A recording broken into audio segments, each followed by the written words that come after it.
बिस्मिल्लाहिर्रहमानिर्रहीम। मैं आपका होस्ट डॉक्टर अबू सुफियान। आप देख रहे हैं द रियल ट्रूथ।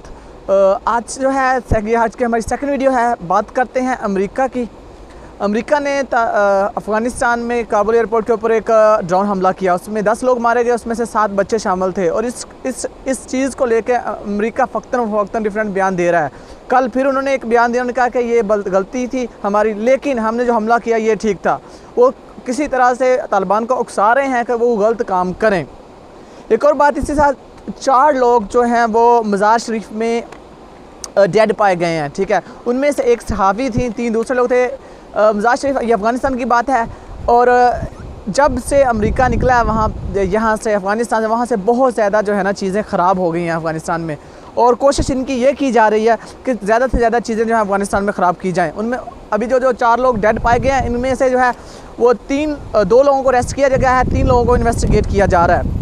अच्छा, आर्यन खान केस में एक नया मोड़ आया है, जो कि मोहत कंबोज हैं, बीजेपी के एक मिनिस्टर हैं। इन्होंने ये बयान दिया है कि भाई जो महाराष्ट्र की हुकूमत है, महाराष्ट्र में चूँकि नेशनल कांग्रेस की हुकूमत है, तो वो ये कह रहे हैं कि भाई इनमें जो महाराष्ट्र की हुकूमत के वज़ीर हैं, जो ये एक्सटॉर्शन पैसे या एक्सटॉर्शन मनी, या वो कहते हैं ना कि हफ्ता लेने के लिए शाहरुख खान के बेटे को जो है ना इन्होंने जेल में रखा। हालांकि इसके बारे में एनसीपी जो कि नेशनल कांग्रेस के रुकन हैं नवाब मलिक, उन्होंने कहा कि ऐसा कुछ भी नहीं है, ये सब बकवास है, ये सिर्फ और सिर्फ एक टेंशन लेने के लिए। नवाब मलिक वही हैं जिन्होंने आर्यन खान को पकड़े जाने के बाद एक बहुत बड़ी प्रेस कॉन्फ्रेंस की थी और बताया था। अमेरिका ने एक रिपोर्ट जारी की है। उस रिपोर्ट में उन्होंने कहा गया कि इंडिया में जो है अंतहा पसंदी बढ़ती जा रही है, माइनॉरिटीज़ को बहुत ज़्यादा जो है वो तशद्दुद का निशाना बनाया जा रहा है। इस मामले में उन्होंने अमेरिकी कांग्रेस ने एक रिपोर्ट जो है एहतजाजी रिपोर्ट, वो हिंदुस्तान का जो सफारत खाना है उसमें जमा भी करवाई है। लेकिन इस सारे मामले को लेकर कोई भी ख़ास जो है वो पेश अमल नहीं हो सकती, क्योंकि India and America they are allies. This is just to show people, ये लोगों को दिखाने के लिए है कि हमने ये किया वो किया। अच्छा, ये रिपोर्ट कब जमा कराई गई? जब एक सिख जो कि इंडियन जेल में इसके ड्रग के मुकदमे में था, उसके बैग के ऊपर एक दहशतगर्द लिखा गया गरम सलाख से। ये एक सिख था वो। अच्छा, साथ में ही आपको याद होगा हमने तरीपुरा से लास्ट टाइम आपकी रिपोर्टिंग की थी, आपको बताया था कि तरीपुरा में काफ़ी लोगों ने मुसलमानों के बारे में मुजाहरे किए। एक वकील ने भी उनका मुजाहरा किया और उन्होंने कुछ रिकॉर्डिंग की। वो एक हिंदू वकील थे, उनको भी नोटिस दिया गया, उनके ऊपर भी 143 जो इनका सेक्शन है उसके मुताबिक कार्रवाई किया। अभी मुस्लिम तंजीम की एक रुकन ने विज़िट किया, वहाँ पे देखा कि मुसलमानों के हालात कैसे हैं।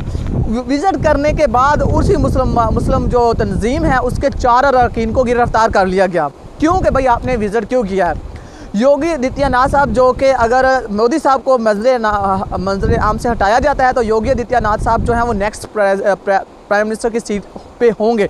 ये मसलसल पाकिस्तान मुखालिफ, हिंदू मुस्लिम मुखालिफ बयान देते जा रहे हैं। अभी इन्होंने फिर एक बयान दिया, उन्होंने कहा कि हमें जो है मुसलमानों को लताड़ना चाहिए, इनको दोबारा कब्ज़ा नहीं करना देना चाहिए, हम सारे हिंदू हैं जो इकट्ठे हो जाएं।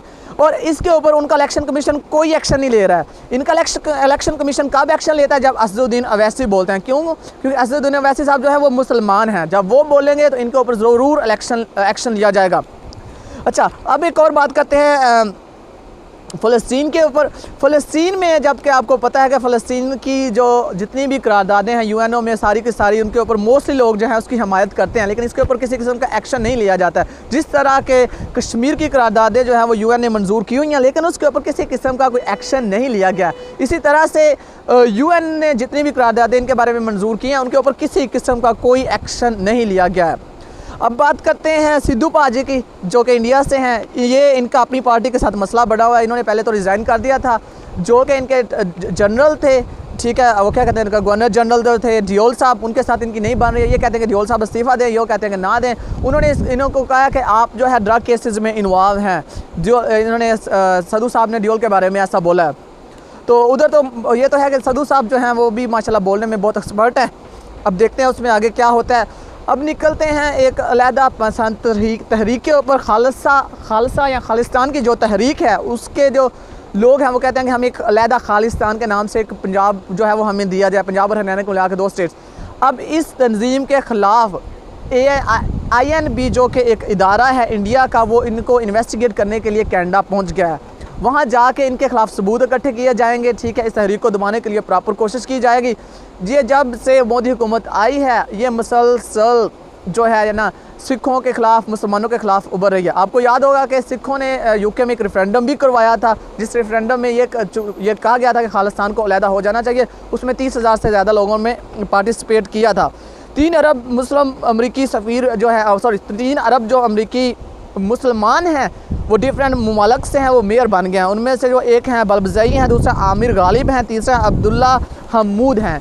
ये तीनों मुसलमान हैं और ये उसमें मेयर बन गए हैं। अब बात करते हैं कि एक वो फटा है सीरिया लियोन में और उसमें से 92 लोगों की मौत हो गई है और उसमें 100 लोग जो हैं वो इंजर्ड हुए हैं। आपको याद होगा इसी तरह का एक फ्यूल टैंकर पाकिस्तान में फटा था जहाँ पे लोग तेल लेने के लिए गए थे। उसकी एक बहुत अच्छी स्टोरी है, मैं इंशाल्लाह आपसे फिर शेयर करूँगा। आज के लिए इतना ही। मुझे